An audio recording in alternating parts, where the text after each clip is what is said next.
There's an old saying, once you trade magic for fact, there are no tradebacks. This is a natural part of becoming an adult. Sometimes we lose that childlike ability to imagine and dream. But what of the adults who become more entrenched in the power of the divine? The omnipotent power that is witchcraft.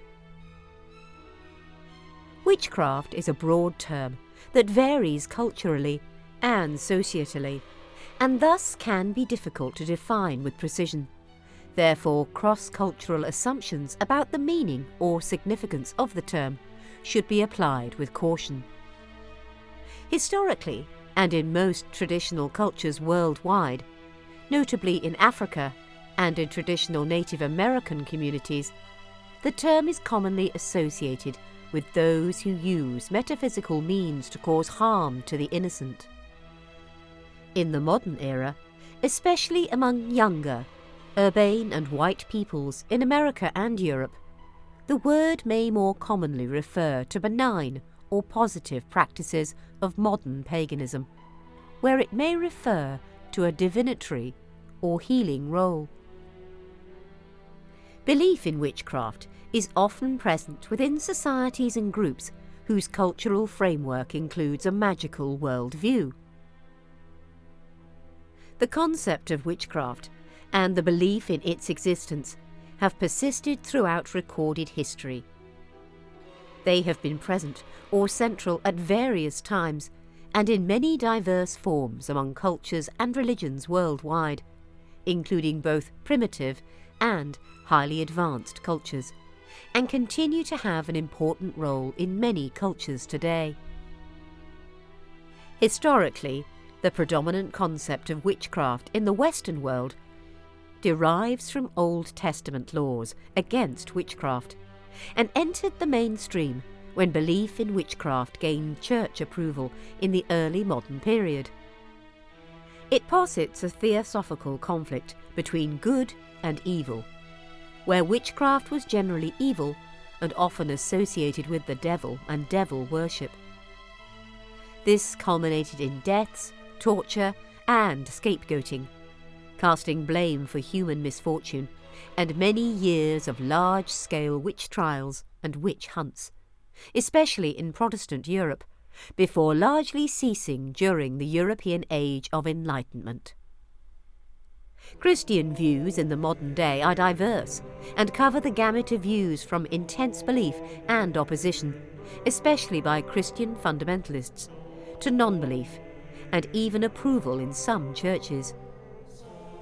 From the mid-20th century, witchcraft, sometimes called contemporary witchcraft to clearly distinguish it from older beliefs, became the name of a branch of modern paganism. It is most notably practiced in the Wiccan and modern witchcraft traditions, and is no longer practiced in secrecy. The Western mainstream Christian view is far from the only societal perspective about witchcraft. Many cultures worldwide continue to have widespread practices and cultural beliefs that are loosely translated into English as witchcraft, although the English translation masks a very great diversity in their forms, magical beliefs, practices, and place in their societies. During the age of colonialism, many cultures across the globe were exposed to the modern Western world via colonialism, usually accompanied and often preceded by intensive Christian missionary activity. In these cultures, beliefs that were related to witchcraft and magic were influenced by the prevailing Western concepts of the time. Witch hunts, scapegoating, and the killing or shunning of suspected witches still occur in the modern era. Suspicion of modern medicine due to beliefs about illness being due to witchcraft also continues in many countries to this day, with tragic healthcare consequences. HIV, AIDS, and Ebola virus disease are two examples of often lethal infectious disease epidemics whose medical care and containment has been severely hampered by regional beliefs in witchcraft. Other severe medical conditions whose treatment is hampered in this way include tuberculosis, leprosy, epilepsy, and the common severe bacterial Baruli ulcer. In anthropological terminology, witches differ from sorcerers in that they don't use physical tools or actions to curse. Their maleficium is perceived as extending from some intangible inner quality, and one may be unaware of being a witch, or may have been convinced of his/her nature by the suggestion of others. This definition was pioneered in a study of Central African magical beliefs by E. Evans Pritchard, who cautioned that it might not correspond with normal English usage. Historians of European witchcraft have found the anthropological definition difficult to apply to European witchcraft, where witches could equally use, or be accused of using, physical techniques, as well as some who really had attempted to cause harm by thought alone. European witchcraft is seen by historians and anthropologists as an ideology for explaining misfortune. However, this ideology has manifested in diverse ways, as described in this programme. It is argued here that the medical arts played a significant and sometimes pivotal role in the witchcraft controversies of 17th century New England.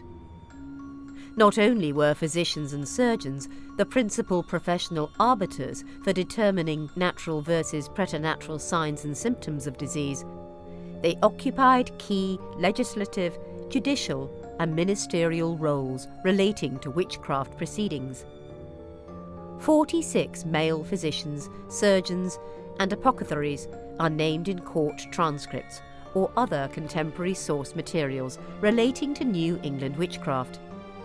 These practitioners served on coroners' inquests, performed autopsies, took testimony, issued writs, wrote letters, or committed people to prison, in addition to diagnosing and treating patients. Some practitioners are simply mentioned in passing.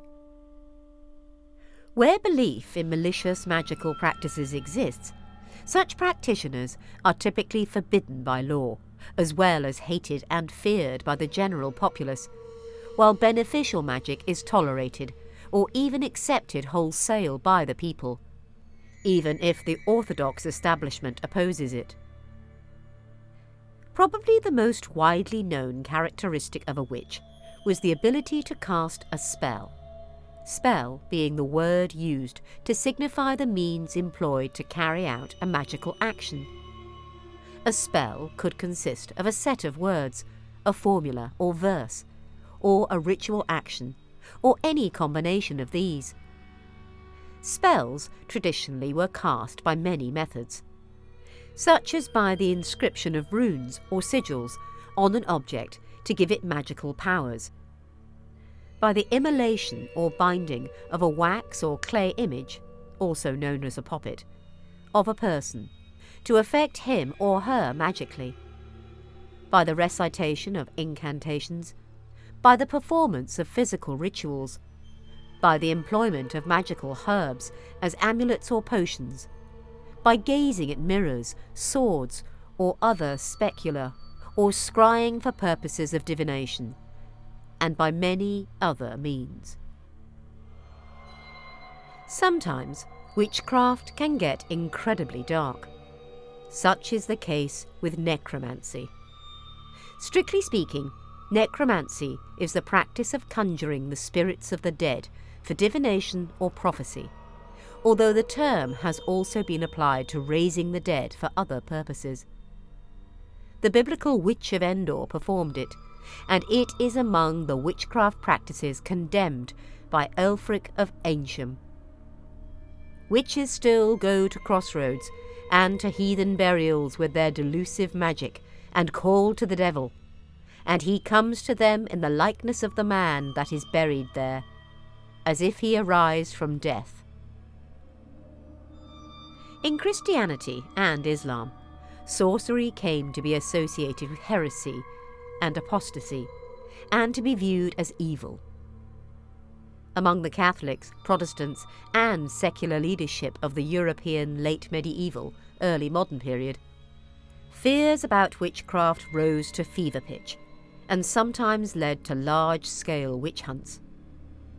The key century was the 15th, which saw a dramatic rise in awareness and terror of witchcraft, culminating in the publication of the Malleus Maleficarum, but prepared by such fanatical popular preachers as Bernardino of Siena. Throughout this time, it was increasingly believed that Christianity was engaged in an apocalyptic battle against the devil and his secret army of witches, who had entered into a diabolical pact. In total, tens or hundreds of thousands of people were executed, and others were imprisoned, tortured, banished, and had lands and possessions confiscated. The majority of those accused were women, though in some regions the majority were men. In early modern Scots, the word warlock came to be used as the male equivalent of witch, which can be male or female, but is used predominantly for females. The Malleus Maleficarum, Latin for Hammer of the Witches, was a witch-hunting manual written in 1486 by two German monks, Heinrich Kramer and Jacob Sprenger. It was used by both Catholics and Protestants for several hundred years, outlining how to identify a witch, what makes a woman more likely than a man to be a witch, how to put a witch on trial, and how to punish a witch. The book defines a witch as evil, and typically female. The book became the handbook for secular courts throughout Renaissance Europe, but was not used by the Inquisition, which even cautioned against relying on the work. Throughout the early modern period, the English term witch was not exclusively negative in meaning, and could also indicate cunning folk. As Alan Macfarlane noted, there were a number of interchangeable terms for these practitioners: white, good, or unbinding witches, blessers, wizards, sorcerers. However, cunning man and wise man were the most frequent. The contemporary Reginald Scott explained, "At this day, it is indifferent to say in the English tongue, 'she is a witch' or 'she is a wise woman.' Folk magicians throughout Europe were often viewed ambivalently by communities and were considered as capable of harming as of healing, which could lead to their being accused as witches in the negative sense. Many English witches convicted of consorting with demons seems to have been cunning folk, whose fairy familiars had been demonized. Many French devins guérisseurs, or divine healers as they were known, were accused of witchcraft, and over one half the accused witches in Hungary seem to have been healers. Some of the healers and diviners, historically accused of witchcraft, have considered themselves mediators between the mundane and spiritual worlds, roughly equivalent to shamans. Such people described their contacts with fairies, spirits often involving out-of-body experiences, and travelling through the realms of an other world. Hungarian ethnographer and folklorist Eva Ports states that reasons for accusations of witchcraft fall into 4 general categories. A person was caught in the act of positive or negative sorcery. A well-meaning sorcerer or healer lost their clients or the authorities' trust. A person did nothing more than gain the enmity of their neighbours. A person was reputed to be a witch and surrounded with an aura of witch believers or occultism. Ports identifies 3 varieties of witch in popular belief. The neighbourhood witch, or social witch, a witch who curses a neighbour following some conflict. The magical or sorcerer witch, either a professional healer, sorcerer, seer or midwife, or a person who has, through magic, increased her fortune to the perceived detriment of a neighbouring household. Due to neighbourly or community rivalries and the ambiguity between positive and negative magic, such individuals can become labelled as witches. The supernatural or night witch, portrayed in court narratives as a demon appearing in visions and dreams. Neighbourhood witches are the product of neighbourhood tensions and are found only in self-sufficient serf village communities where the inhabitants largely rely on each other. Such accusations follow the breaking of some social norm, such as the failure to return a borrowed item, and any person part of the normal social exchange could potentially fall under suspicion. Claims of sorcerer witches and supernatural witches could arise out of social tensions, but not exclusively. The supernatural witch in particular often had nothing to do with communal conflict, but expressed tensions between the human and supernatural worlds. And in Eastern and Southeastern Europe, such supernatural witches became an ideology explaining calamities that befell entire communities. Belief in witchcraft continues to be present today in some societies, and accusations of witchcraft are the trigger for serious forms of violence, including murder.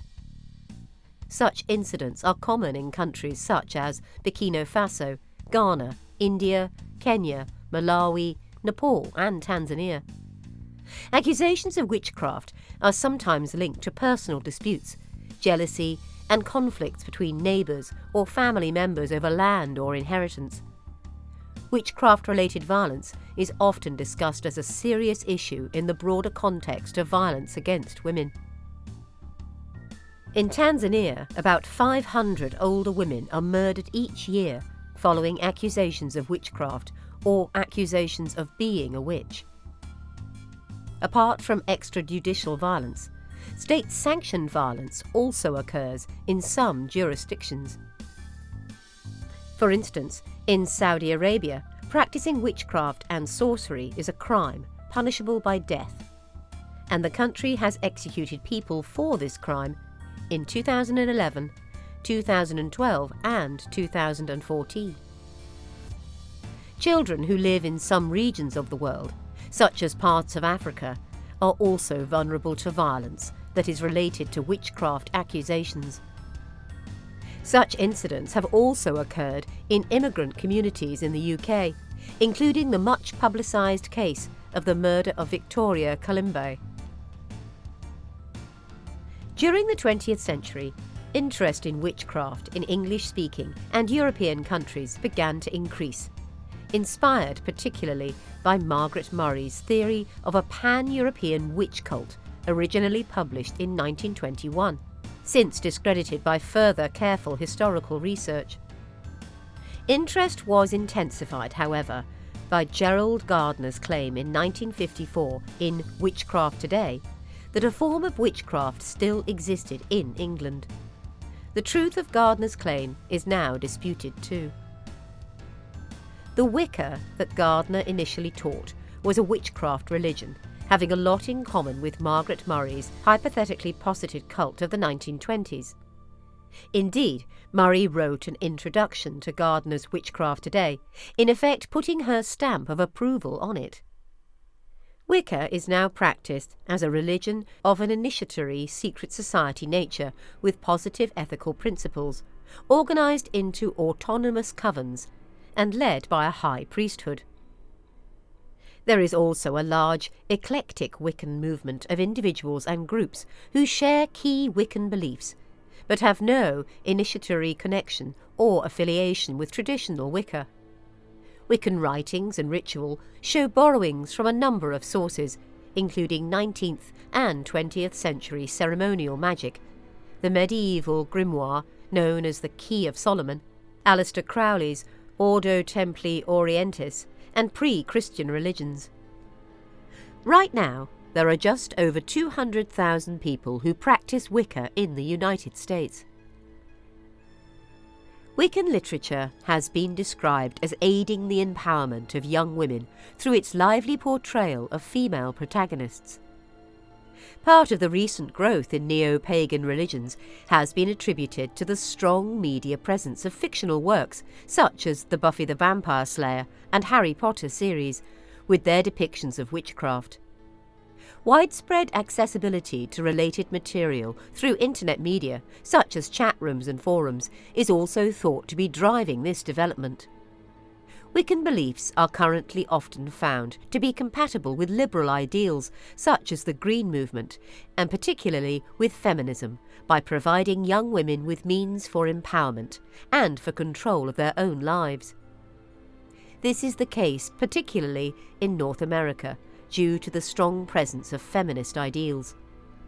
The 2002 study, Enchanted Feminism, The Reclaiming Witches of San Francisco, suggests that Wiccan religion represents the second wave of feminism that has also been redefined as a religious movement. Traditional witchcraft is a term used to refer to a variety of contemporary forms of witchcraft. Pagan studies scholar Ethan Doyle White described it as a broad movement of aligned magico-religious groups who reject any relation to Gardnerianism and the wider Wiccan movement, claiming older, more traditional roots. Although typically united by a shared aesthetic rooted in European folklore, the traditional craft contains within its ranks a rich and varied array of occult groups, from those who follow a contemporary pagan path that is suspiciously similar to Wicca, to those who adhere to Luciferianism. According to British traditional witch Michael Howard, the term refers to any non-Gardnerian, non-Alexandrian, non-Wiccan, or pre-modern form of the craft, especially if it has been inspired by historical forms of witchcraft and folk magic. Another definition was offered by Daniel A. Schulk, the current magister of the cultist Sabati, when he proclaimed that traditional witchcraft refers to a coterie of initiatory lineages of ritual magic, spellcraft, and devotional mysticism. Some forms of traditional witchcraft are the fairy tradition, Cochrane's craft, and the sabbatic craft. Modern witchcraft considers Satanism to be the dark side of Christianity, rather than a branch of Wicca. The character of Satan referenced in Satanism exists only in the theology of the three Abrahamic religions, and Satanism arose as, and occupies the role of, a rebellious counterpart to Christianity, in which all is permitted and the self is central. Christianity can be characterized as having the diametrically opposite views to these. Such beliefs become more visibly expressed in Europe after the Enlightenment, when works such as Milton's Paradise Lost were described anew by Romantics who suggested that they presented the biblical Satan as an allegory representing crisis of faith, individualism, free will, wisdom, and enlightenment. A few works from that time also begin to directly present Satan in a less negative light, such as Letters from the Earth. The two major trends are theistic Satanism and atheistic Satanism. The former venerates Satan as a supernatural, patriarchal deity, while the latter views Satan as merely a symbolic embodiment of certain human traits.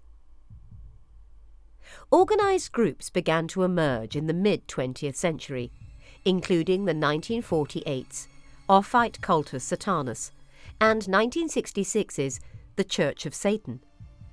After seeing Margaret Murray's book, The God of the Witches, the leader of Ophite cultus Satanus, Herbert Arthur Sloane, said he realised that the horned god was Satan, or Sathanus.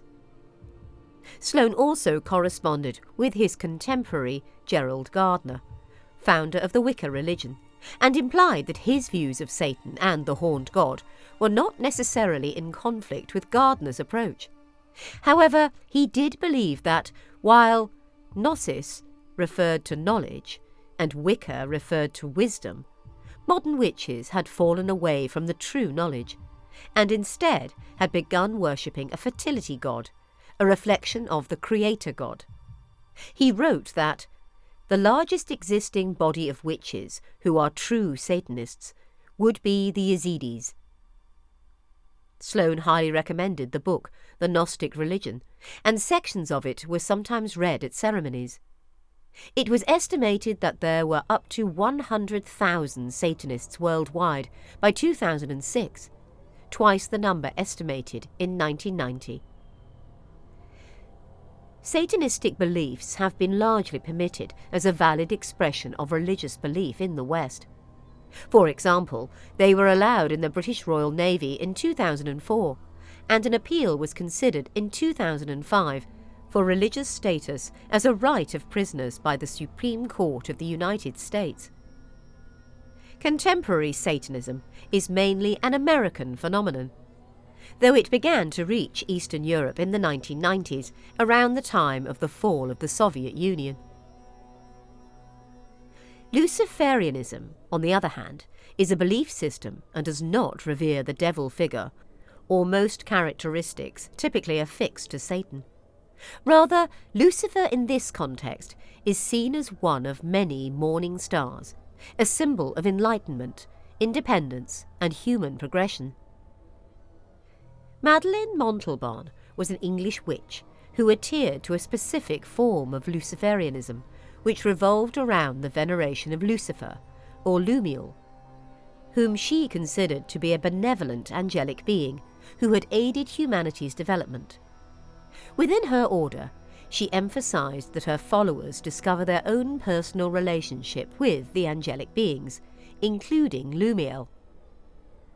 Although initially seeming favourable to Gerald Gardner, by the mid-1960s she had become hostile towards him and his Gardnerian tradition, considering him to be a dirty old man and sexual pervert.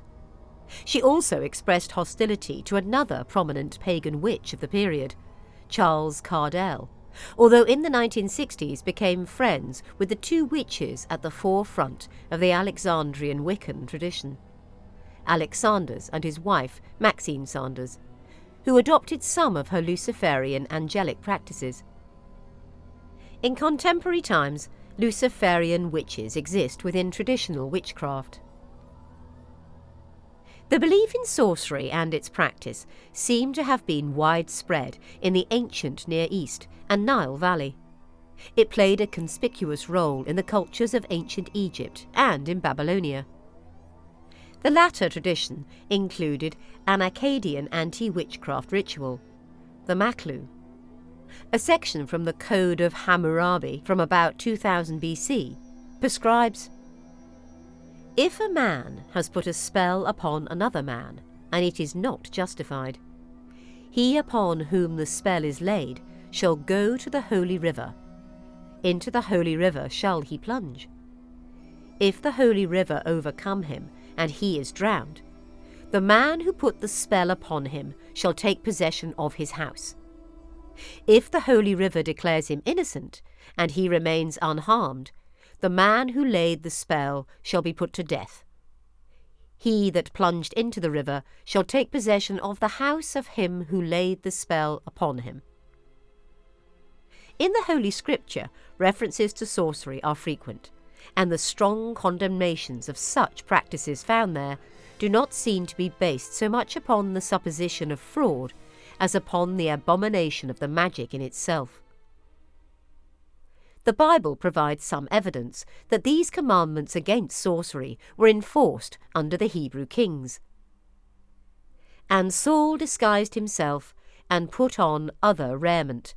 And he went, and 2 men with him, and they came to the woman by night. And he said, I pray thee, divine unto me by the familiar spirit, and bring me him up, whom I shall name unto thee. And the woman said unto him, Behold, thou knowest what Saul has done, how he hath cut off those that have familiar spirits, and the wizards, out of the land. Wherefore then layest thou a snare for my life, to cause me to die? The New Testament condemns the practice as an abomination, just as the Old Testament had. Galatians chapter 5, verse 20, compared with Revelation chapter 21, verse 8, chapter 22, verse 15, and Acts 8, 9, 13 and 6, The word in most New Testament translations is sorcerer, sorcery, rather than witch, witchcraft. Jewish law views the practice of witchcraft as being laden with idolatry and or necromancy, both being serious theological and practical offences in Judaism. Although Maimonides vigorously denied the efficacy of all methods of witchcraft and claimed that the biblical prohibitions regarding it were precisely to wean the Israelites from practices related to idolatry, it is acknowledged that while magic exists, it is forbidden to practice it on the basis that it usually involves the worship of other gods.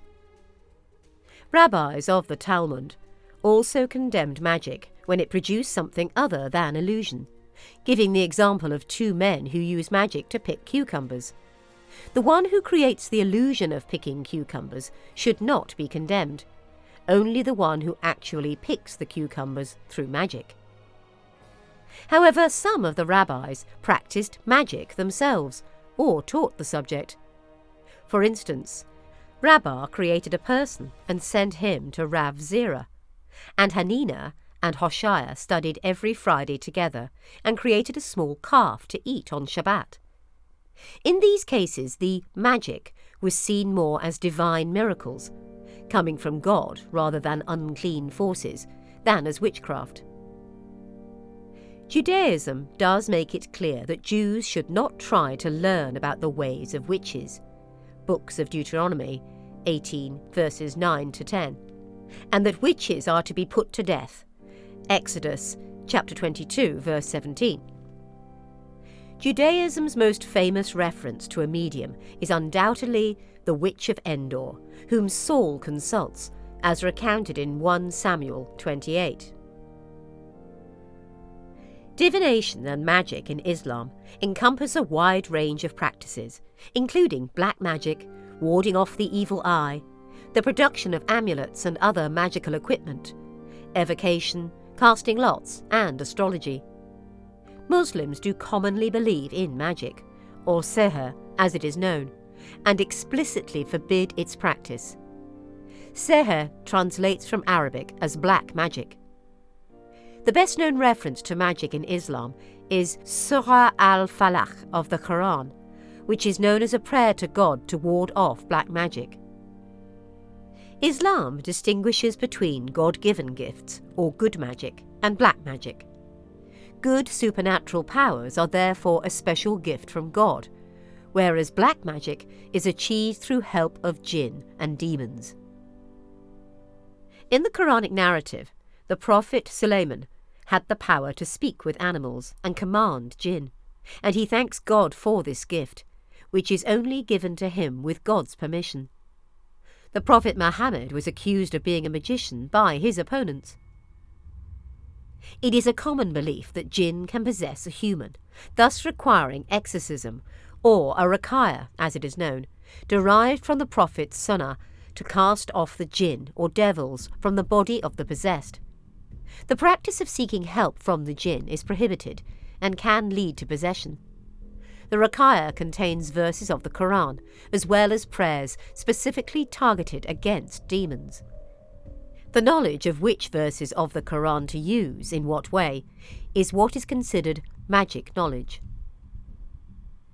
In 1645, Springfield, Massachusetts, experienced America's first accusations of witchcraft, when husband and wife Hugh and Mary Parsons accused each other of witchcraft. At America's first witch trial, Hugh was found innocent, while Mary was acquitted of witchcraft, but sentenced to be hanged for the death of her child. She died in prison. From 1645 to 1663, about 80 people throughout England's Massachusetts Bay Colony were accused of practicing witchcraft.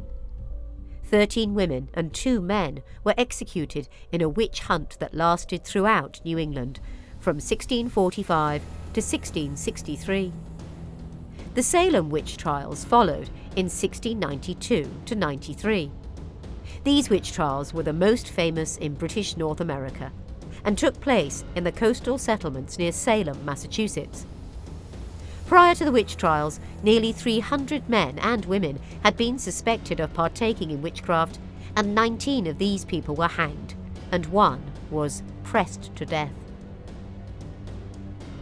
Despite being generally known as the Salem witch trials, the preliminary hearings in 1692 were conducted in a variety of towns across the province.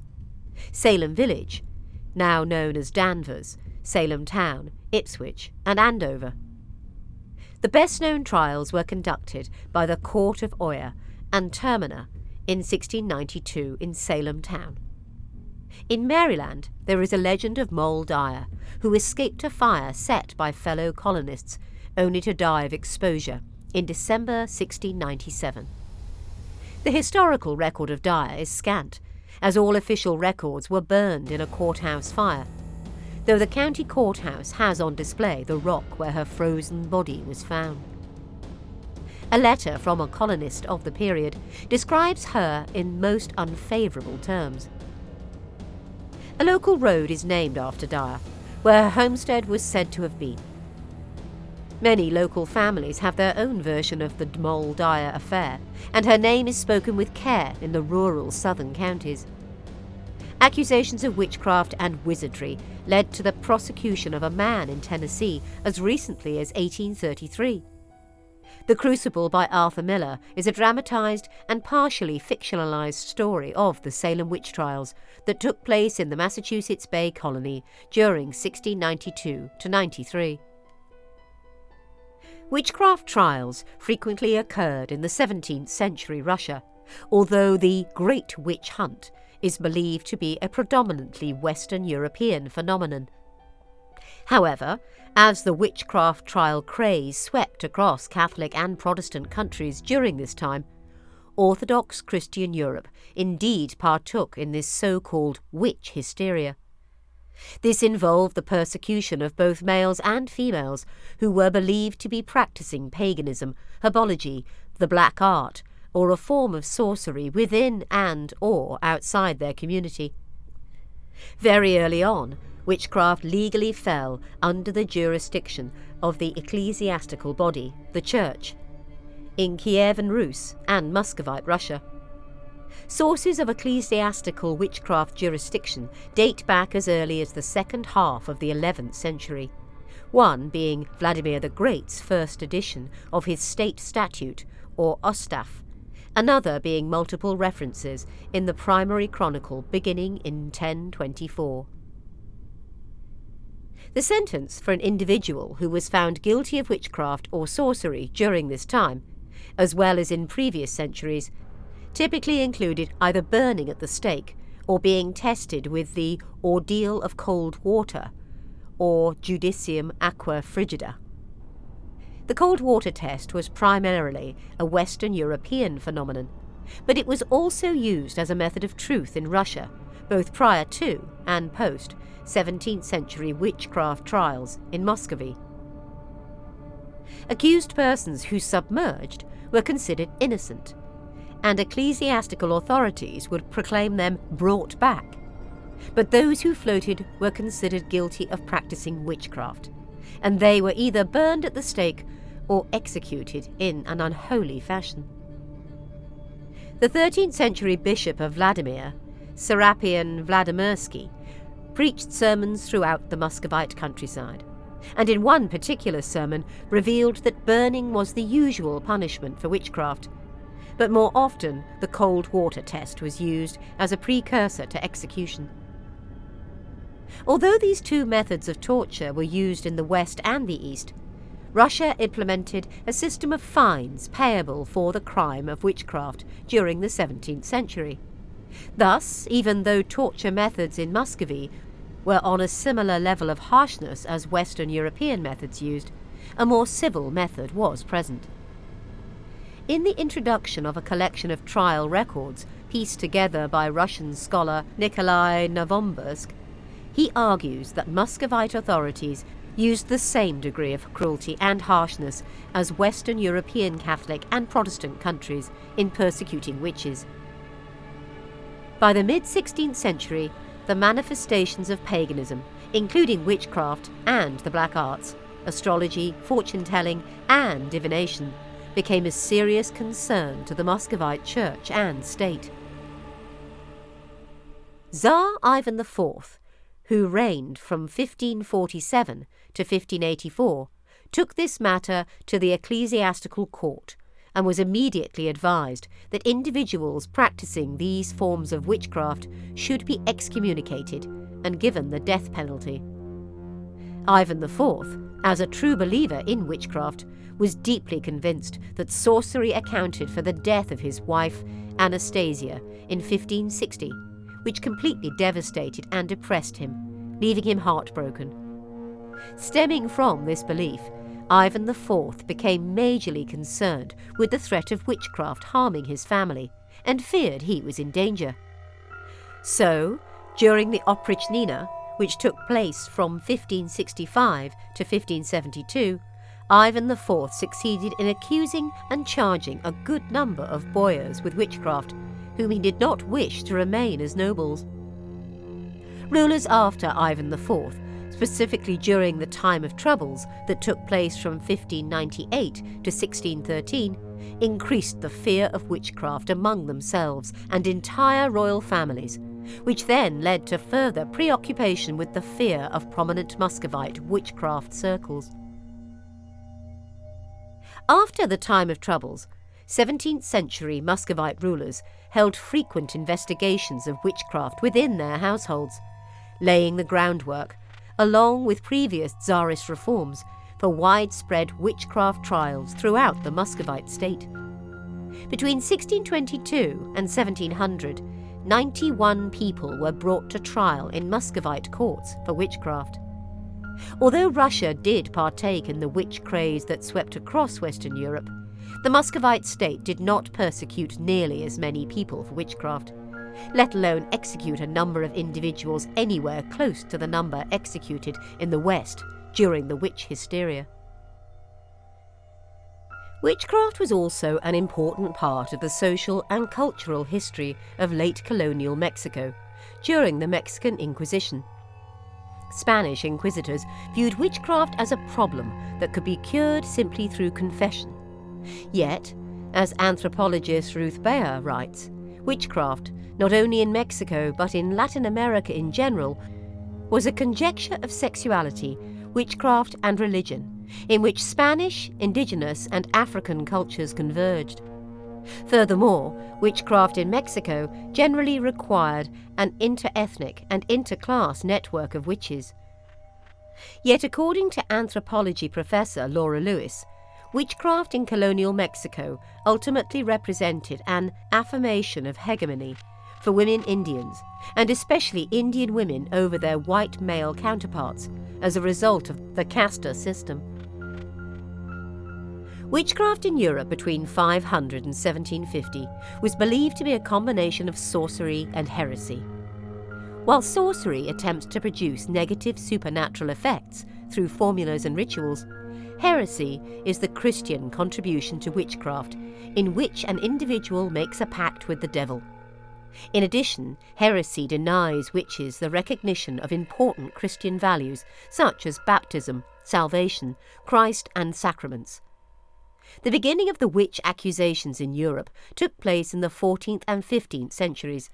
However, as the social disruptions of the 16th century took place, witchcraft trials intensified. Current scholarly estimates of the number of people executed for witchcraft vary between about 40,000 and 100,000. The total number of witch trials in Europe known for certain to have ended in executions is around 12,000. In early modern European tradition, witches were stereotypically, though not exclusively, women. European pagan belief in witchcraft was associated with the goddess Diana and dismissed as diabolical fantasies by medieval Christian authors. Witch hunts first appeared in large numbers in southern France and Switzerland during the 14th and 15th centuries. The peak years of witch hunts in southwest Germany were from 1561 to 1670. It was commonly believed that individuals with power and prestige were involved in acts of witchcraft and even cannibalism. Because Europe had a lot of power over individuals living in West Africa, Europeans in positions of power were often accused of taking part in these practices. Though it is not likely that these individuals were actually involved in these practices, they were most likely associated due to Europe's involvement in things like the slave trade, which negatively affected the lives of many individuals in the Atlantic world throughout the 15th through 17th centuries. Early converts to Christianity looked to Christian clergy to work magic more effectively than the old methods under Roman paganism. And Christianity provided a methodology involving saints and relics, similar to the gods and amulets of the pagan world.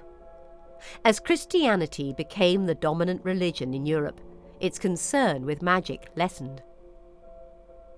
The Protestant Christian explanation for witchcraft, such as those typified in the Confessions of the Pendle Witches, commonly involves a diabolical pact, or at least an appeal to the intervention of the spirits of evil. The witches or wizards engaged in such practices were alleged to reject Jesus and the sacraments, observe the witches' Sabbath, performing infernal rites that often parodied the Mass or other sacraments of the Church, pay divine honour to the Prince of Darkness, and, in return, receive from him preternatural powers. It was a folkloric belief that a devil's mark, like a brand on cattle, was placed upon a witch's skin by the devil to signify that this pact had been made. In the north of England, the superstition lingers to an almost inconceivable extent. Lancashire abounds with witch doctors, a set of quacks who pretend to cure diseases inflicted by the devil. The witch doctor alluded to is better known by the name of the Cunning Man, and has a large practice in the counties of Lincoln and Nottingham. Historians Keith Thomas and his student Alan Macfarlane study witchcraft by combining historical research with concepts drawn from anthropology. They argued that English witchcraft, like African witchcraft, was endemic rather than epidemic. Older women were the favourite targets because they were marginal, dependent members of the community, and therefore more likely to arouse feelings of both hostility and guilt, and less likely to have defenders of importance inside the community. Witchcraft accusations were the village's reaction to the breakdown of its internal community, coupled with the emergence of a newer set of values that was regenerating psychic stress. In Wales, fear of witchcraft mounted around the year 1500. There was a growing alarm of women's magic as a weapon aimed against the state and church. The church made greater efforts to enforce the canon law of marriage, especially in Wales, where tradition allowed a wider range of sexual partnerships.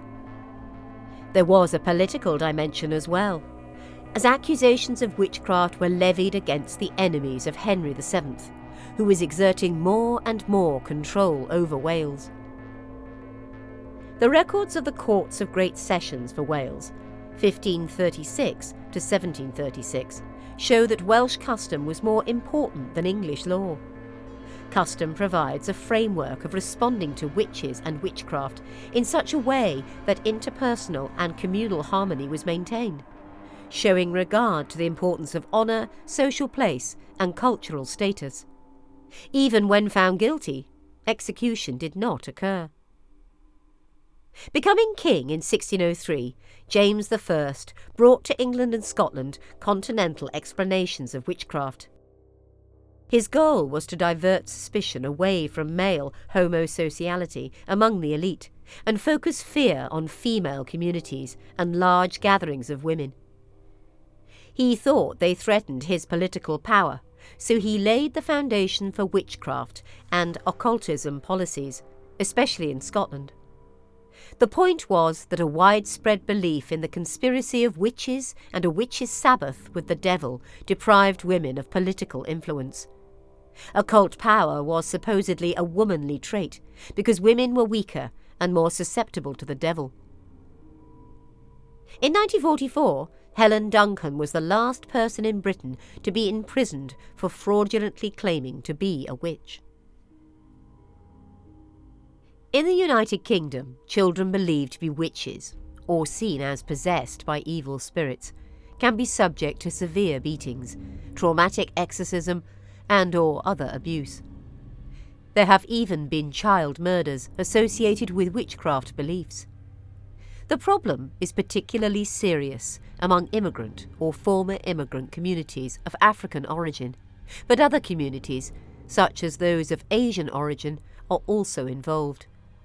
Stepchildren and children seen as different for a wide range of reasons are particularly at risk of witchcraft accusations. Children may be beaten or have chili rubbed into their eyes during exorcisms. This type of abuse is frequently hidden and can include torture. A 2006 recommendation to record abuse cases linked to witchcraft centrally has not yet been implemented. Lack of awareness among social workers, teachers, and other professionals dealing with at-risk children hinders efforts to combat the problem. In 2015, the Metropolitan Police said there had been 60 crimes linked to faith in London. It saw reports double from 23 in 2013 to 46 in 2014. Half of UK police forces do not record such cases, and many local authorities are also unable to provide figures. The NSPCC said authorities need to ensure they are able to spot the signs of this particular brand of abuse. London is unique in having a police team, Project Violet, dedicated to this type of abuse. Its figures relate to crime reports where officers have flagged a case as involving abuse linked to faith or belief. Many of the cases involve children.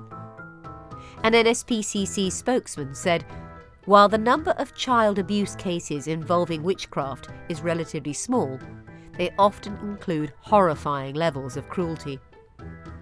The authorities which deal with these dreadful crimes need to ensure they are able to spot the signs of this particular brand of abuse and take action to protect children before a tragedy occurs. There is a money-making scam involved. Pastors accuse a child of being a witch, and later the family pays for exorcism.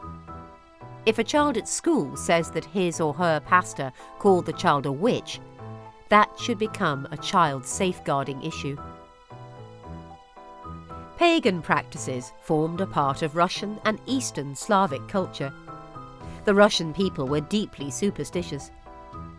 The witchcraft practiced consisted mostly of earth magic and herbology. It was not so significant which herbs were used in practices, but how these herbs were gathered. Rituals centred on harvest of the crops, and the location of the sun was very important. One source, pagan author Judica Eels, tells that herbs picked on Midsummer's Eve were believed to be most powerful, especially if gathered on Bold Mountain near Kiev during the witches' annual Revels celebration. Botanicals should be gathered. During the 17th minute of the 14th hour, under a dark moon, in the 13th field, wearing a red dress, pick the 12th flower on the right. Spells also served for midwifery, shape-shifting, keeping lovers faithful, and bridal customs. Spells dealing with midwifery and childbirth focused on the spiritual well-being of the baby. Shape-shifting spells involved invocation of the wolf as a spirit animal. To keep men faithful, lovers would cut a ribbon the length of his erect penis and soak it in his seminal emissions after sex while he was sleeping, then tie 7 knots in it. Keeping this talisman of knot magic ensured loyalty. Part of an ancient pagan marriage tradition involved the bride taking a ritual bath at a bathhouse before the ceremony. Her sweat would be wiped from her body using raw fish. and the fish would be cooked and fed to the groom. Demonism, or black magic, was not prevalent. Persecution for witchcraft mostly involved the practice of simple earth magic, founded on herbology, by solitary practitioners with a Christian influence. In one case, investigators found a locked box containing something bundled in a kerchief and 3 paper packets, wrapped and tied, containing crushed grasses. Most rituals of witchcraft were very simple. One spell of divination consists of sitting alone outside meditating, asking the earth to show one's fate. While these customs were unique to Russian culture, they were not exclusive to this region. Russian pagan practices were often akin to paganism in other parts of the world. The Chinese concept of qi, a form of energy that often manipulated in witchcraft, is known as bioplasma in Russian practices. The Western concept of an evil eye, or a hex, was translated to Russian as a spoiler. A spoiler was rooted in envy, jealousy, and malice. Spoilers could be made by gathering bone from a cemetery, a knot of the target's hair, burned wooden splinters, and several herb Paris berries, which are very poisonous. Placing these items in sachets in the victim's pillow completes a spoiler. The Sumerians, Babylonians, Assyrians, and the ancient Egyptians recognized the evil eye from as early as 3000 BCE. In Russian practices, it is seen as a 16th century concept. The dominant societal concern, those practicing witchcraft, was not whether paganism was effective, but whether it could cause harm. Peasants in Russia and Ukrainian societies often shunned witchcraft unless they needed help against supernatural forces. Impotence, stomach pains, barrenness, hernias, abscesses, epileptic seizures, and convulsions were all attributed to evil or witchcraft. This is reflected in linguistics. There are numerous words for a variety of practitioners of paganism-based healers. Russian peasants referred to a witch as a chernozhnik, a person who plied his trade with the aid of a black book. Shepton, sheptonia, a whisperer, male or female. Lekar, lakaka, or narkar, narkaka, a male or female healer. Or zagovornik, an incanter. Ironically enough, there was universal reliance on folk healers, but clients often turned them in if something went wrong. Maybe that is witchcraft's greatest power and its purest form of magic.